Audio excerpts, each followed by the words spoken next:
What's going on? We back with the Boston Clinic and more. Told you I have some specialty videos coming up. And talking about the top 5 rap albums that I heard this year. Yeah, I really don't keep my ear to the street like that no more. I got Apple Music, so I can hear a lot of it now. And for y'all, you don't have to have an Apple, phone to get Apple Music. And y'all know you have Android as well. It's a great thing. C6 here, I'm gonna have Ty. I'm gonna have start off with Joey Badass and Jay-Z. 444 tied for 5th. Joey Badass CD was better than I expected. It was a good CD to make my top 6. And before I continue, like I said, I haven't heard every rap album out this year.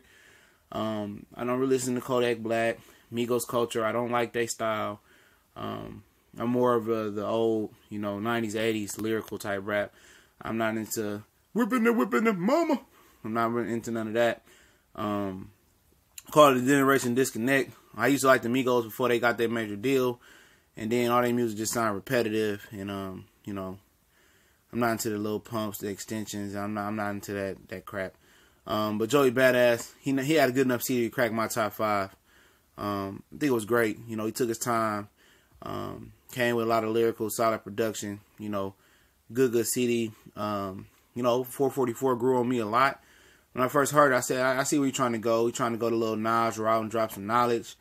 But it was a good CD. I think a very, very well put together CD. A lot of thoughts, went into this CD. A lot of messages and food for thought. I mean, a lot of people like the OJ song. That's not even one of my 3 favorite songs on there.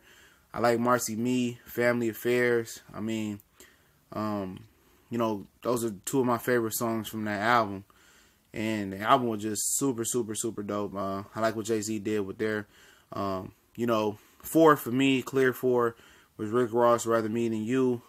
As usual, Ross came with a few features, had Yo Gotti on there and a few other guys, had Gucci, and he came with great production. That's what you're going to get with a Ross album. Most of the time you're going to get great production, solid lyrics, good lyrics, usually good and great lyrics, depending on the album you're talking about. And you're going to get a great, solid product from Rick Ross every time. For me, he came in at number 4 because remember we said Joey Badass and Jay-Z joint tied for 5. So Ross going to come in at 4 with me. Meek came in at number 3. I know a lot of people don't like Meek. It is what it is, man. You can go and turn around and like the Migos, and each one of their songs sound just alike. You can turn around and say you love, Lil Pump, nothing against 21 Savage. It's a solid artist. He one of the guys I can tolerate. But Meek, I like the lyrics. I like the flow. I like the whole concept of the CD. Listen to it all the time. Still in rotation. He did a good job, man. Song with Chris Brown, song with Future. Song Wins and Losses. I mean, he had a very, very solid CD, man. To me, it came in 3rd. This is what I heard. I haven't heard every CD out there, but this is what I heard.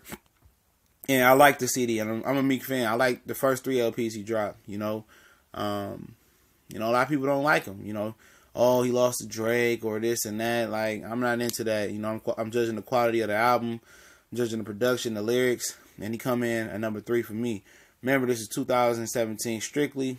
If you're worried about J. Cole, sorry for your eye. I think, whatever that was, sorry for your eye, only for your eye. I think that came out last year. 2 for me is Damn, Kendrick Lamar. I know a lot of people gonna have this as number 1. I think it was a step back from The Pimp a Butterfly and probably several steps back from Good City, Mad Kid. But it's a good CD. Had the NBA playoffs jumping this year off the 2 songs, DNA. And the other one that still to lose my mind, like the song with Rihanna, Loyalty. And I like the CD. The CD, it was solid. But to me, the first 2 CDs for Kendrick was transcending. For the first one, obviously had, a great production, a lot of hits. And then The Pimp a Butterfly had a lot of jazz samples, and it was great. Number 1 for me is 2 Chainz, Pretty Girls Love Trap Music.